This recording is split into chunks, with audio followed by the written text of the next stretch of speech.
नंद उत्सव का आनंद कल अपने लोग ले रहे थे। बड़ी ध्यान एकत्रित करके व्यवस्थित करके कथा रस में गोता लगाएंगे। मंटू शाह जी, आपने ठाकुर जी के दरबार में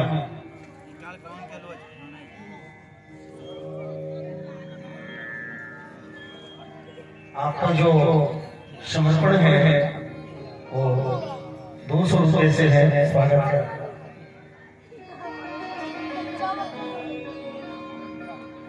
और थोड़ा सा लंबे आ जाए, जिन्हें बीच से जाने की जरूरत हो उनके लिए गाड़ी लगी है, आप निकल जाइए। जिन्हें जाना हो चले जाइए। बाहर गांव वाले तो आगे बैठे ही नहीं, उनके लिए वो बैठे देखो, वो लोग खड़े हैं। कथा में जिनको चप्पल चोरी करनी है, जिनको शरारत करनी है, वो लोग खड़े रहे। भगवान की कथा में बैठ जाना चाहिए भैया, बैठ करके कथा का आस्वादन ले रहे। आइए, भगवान श्री कृष्ण चंद्र जी का कल आनंद उत्सव मनाया जा रहा है। नंद किसे कहते हैं? नंद उत्सव इनका नाम है। नंद का नंदान जगति इति नंदः। संसार में जो जीव सभी को आनंदित करे उसी का नाम नंद है। बोला यशोदा, तो यशः ददाति इति यशोदा। जो दूसरों को यश प्रदान करे उसी का नाम यशोदा है। आज उनके घर भगवान आए हैं, ठाकुर जी आए हैं। रोज रोज उत्सव ही हो रहा है। तुम्हारा और उत्सव शब्द का अर्थ क्या है? संस्कृत व्याकरण न्याय के अनुसार जब उत्सव शब्द का संधि विच्छेद करते हैं तो उत जोड़ शब्दों में हनन उत्सव, अर्थात ईश्वर का जहाँ प्राकट्य हो उसी का नाम उत्सव। जब जीव के हृदय में आनंद आता है, आनंद प्रकट होता है, तो वही श्री कृष्ण का प्राकट्य है। वही कृष्णाष्टमी में हृदय में आनंद आ गया, भगवान आ गए। जिसके हृदय में आनंद आया उसके चेहरे खिले खिले। अब आप बहुत लोगों का चेहरा इतना उदास लगता है, लग रहा है चूहा मार करके आया है। क्यों उदास? इसका मतलब है तुम्हारे हृदय में भगवान का प्राकट्य नहीं हुआ। अरे भगवान इसके हृदय में प्रकट कर जाए, क्या बात है? तो भगवान क्या है? तो आनंद है। भोले बाबा पूछते हैं, बड़े से बावले लग रहे हो, कहाँ गए? महाराज बड़ी धूम मच रही थी, नहीं गए थे। कहाँ?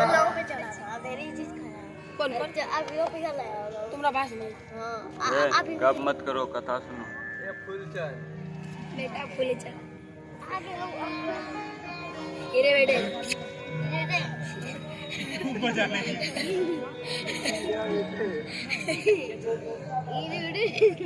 अल्लाह ने करना है, मारेगा उधर।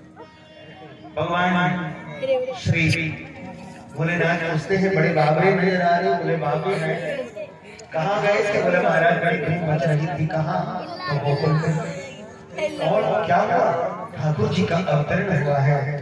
नंद राय जी को एक लाला हुए हैं, घर नंद राय जी के घर लाला हुए हैं, इसलिए बड़ी उत्सव मनाई जा रही थी। भोलेनाथ नृत्य बंद करके देखते हैं तो परमात्मा का अवतरण हो चुका है। बाबा तो सब लोगों का दर्शन करते हैं, सबका आनंद ले रहे हैं। भोलेनाथ जाने को तैयार हो गए। भोलेनाथ जब जाने को तैयार हुए तो भोले बाबा के दो शिष्य हैं, एक का श्रृंगी और वरुणी। बोलते हैं बाबा मैं भी चलूंगा। कथा उन लोगों के साथ सुनने के लिए जाओ जो तुम्हारे मन को भगवान में लगाने का प्रयास है। अब ऐसे लोगों के साथ कथा में चल रहे हैं, घर से आप रह रहे के घर वाले आप याद करा रहे हो, क्या खाए, क्या पहने, क्या कथा में आए तो कथा की बात होगी, और कथा से जाना भी तो कथा की बात होगी। भोले बाबा कहते हैं तो मेरे साथ नहीं जाओ। बोले नहीं बाबा नहीं जाऊंगा। तो जाऊंगा।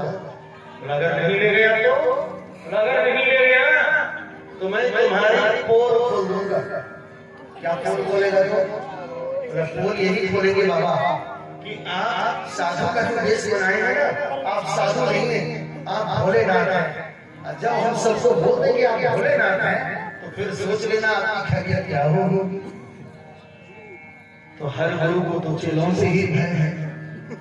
चेला तो बड़ा जबरदस्त खेला कर देता है, चेला के खेला से गुरु परेशान है।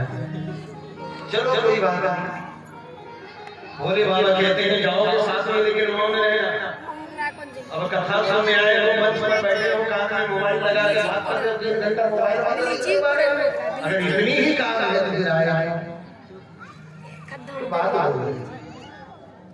इसलिए पूरी शालीनता के साथ साथ कथा में चल रहा है, दर्शन करने जाना। बाबा भोलेनाथ दर्शन करने के लिए आते हैं। आपके डमरू बजाए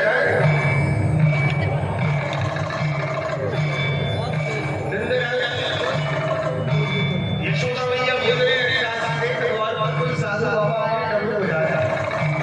काशी बाहर आया, देख रही है बड़े साधु हैं, बाल जटाएं हैं, बड़े चर्म पहने हैं, बालों पर ओढ़े हैं, गले में सर्प है, रुद्राक्ष की माला है, जटाओं में सूर्य का मुकुट है, भोलेनाथ आ गया है, आराम से नेत्र में चमकती है, हाथ में कमंडल है, त्रिशूल है, बाहों में ओम भगवती शांति। यशोदा मैया कहती है दासा देते दरवाजे पर आए अतिथियों का सम्मान जरूर करना चाहिए। दरवाजे पर आए अतिथियों को बिना कुछ खाए पिए जाने नहीं देना।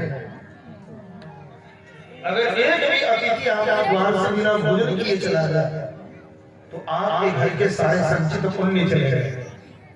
ये हमारी भारतीय परंपरा रही है। कुछ भी नहीं हो तो थोड़ा गुड़ पानी भी दे दे, मीठा जल भी दे दे, लेकिन बिना कुछ खिलाए किसी को जाना देना नहीं चाहिए। और हम लोगों के घर कोई आता है तो सिर भारी हो जाता है कि ये आफत निकल जाएगा, अब इसको भोजन कराना पड़ेगा। और अगर कोई दरवाजे पर आ जाएगा भोजन की मांग आएगा, उसको भी बड़ी जोर से फटकार जाते हैं। इतने मोटे आटे हमको हिला रहा है उधर से, तब ना मोबाइल हिलता है। मांगने आ रहे हैं, हिल रहा है, तुम्हें देना है तो दे दियो, नहीं किसी को अपमान मार, कोई बात नहीं। भोलेनाथ दरवाजे पर खड़े हैं, नंद रानी यशोदा मैया निवेदन कर रही, दासी से दासी जाओ जाओ हिल गया, इस थार में कुछ भिक्षा लेकर के चले जाओ। दासी आई भिक्षा लेकर के बाबा, भोले बाबा ने मना कर दिया, बोले नहीं मुझे ये भिक्षा नहीं लेकर। तो बोला भाई साहब ठंडा हो गया। अरे तुम्हारे घर जो लाला भयो है ना, लाला जी दर्शन भिक्षा मुझे ये भौतिक भिक्षा नहीं है, मुझे आध्यात्मिक भिक्षा चाहिए। हो गया, भौतिक भिक्षा से नष्ट हो जाता, हमें आध्यात्मिक भिक्षा चाहिए। नंद रानी यशोदा मैया की दासी जाकर बोलती है मैया ये तो साधु बड़े ढीठ लग रहे हैं, ये बोलते हैं मैं भौतिक भिक्षा नहीं होगा, मैं तो आध्यात्मिक हूँ। आध्यात्मिक क्या होता है? आध्यात्मिक मतलब ये लाला का दर्शन करेगा। यशोदा मैया खड़ी किसी छात्र के देख रही है, देखे पहले कैसा है, अरे इसके गले में तो बड़े विषधर है, अगर मेरे लाला को छू लिया तो बड़ी गड़बड़ हो जाएगी। जाकर के बाबा को कहो अगर इनकी भिक्षा कम हो गई है तो थोड़ा हम ज्यादा दे देंगे, कंबल दे देंगे, चादर दे देंगे, लंगोट दे देंगे, कमंडल दे देंगे, सोना चांदी दे देंगे, लेकिन मैं लाला का दर्शन नहीं कराऊंगा। दासी जाकर के निवेदन करती है बाबा लाला का दर्शन आपको नहीं मिलेगा। बोला नहीं मिलेगा, नंद भवन के सामने बाबा भोलेनाथ खड़े हैं। आज जब से झारखंड बड़ा बनाएंगे तो नंद भवन के सामने एक शिव मंदिर है, आशीश्वरनाथ महादेव। आशीश्वरनाथ महादेव आशीष से त्रिशूल लगा करके बैठ गए और ध्यान करने लगे। और ध्यान वही करने को बोलते हैं तेरी मैया हमें दर्शन करके नहीं दे रही हो। हम आपको जानते हो ठाकुर कि मैं आपके हर रूप का दर्शन करते हुए आया हूँ, और मैं भी चाहता हूँ कि कृष्ण अवतार में बालू का दर्शन आपका करूं, और बालू का दर्शन करने में ये बाधा डालना है। मैं जानता हूँ ठाकुर जी भोलेनाथ कह रहे हैं ये वात्सल्य प्रेम है, वात्सल्य स्नेह के कारण मैया नहीं दे रही है दर्शन करना, कुछ उपाय लगाइए। ठाकुर जी ने कहा मैं उपाय लगाता हूँ, बाकी आप भी कुछ उपाय लगाइए। दोनों मिलकर के उपाय लगाते हैं। बोला चलो दोनों मिलकर के उपाय लगाते हैं। भोलेनाथ बैठ गए किनारे और उधर बात आ रही है ना, बड़ी जोर से रोने लगे। अब बड़ी जोर से रोने, अब रोने बंद ही नहीं हो रहा।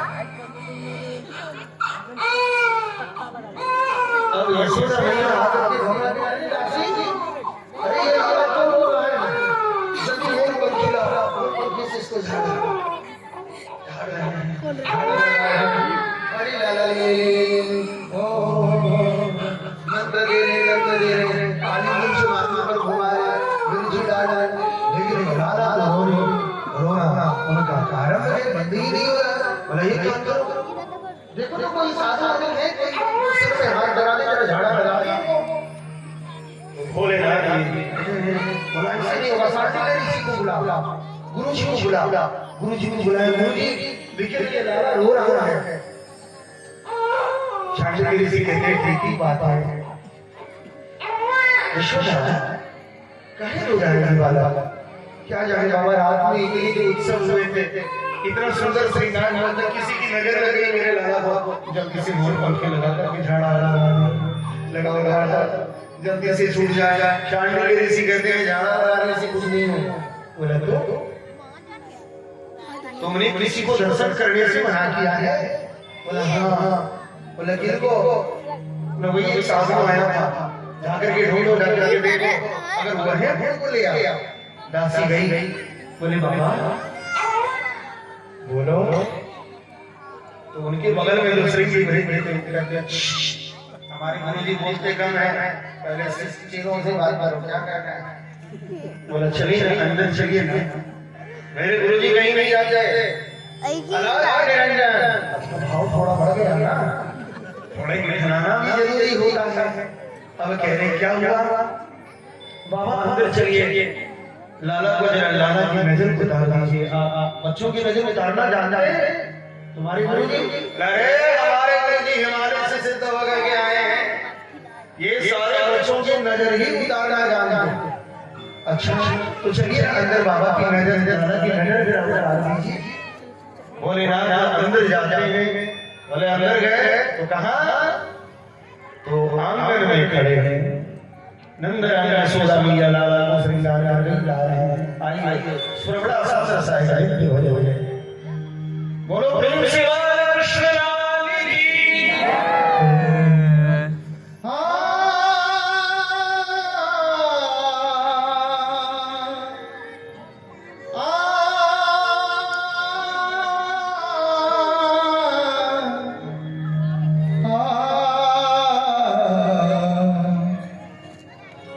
Ah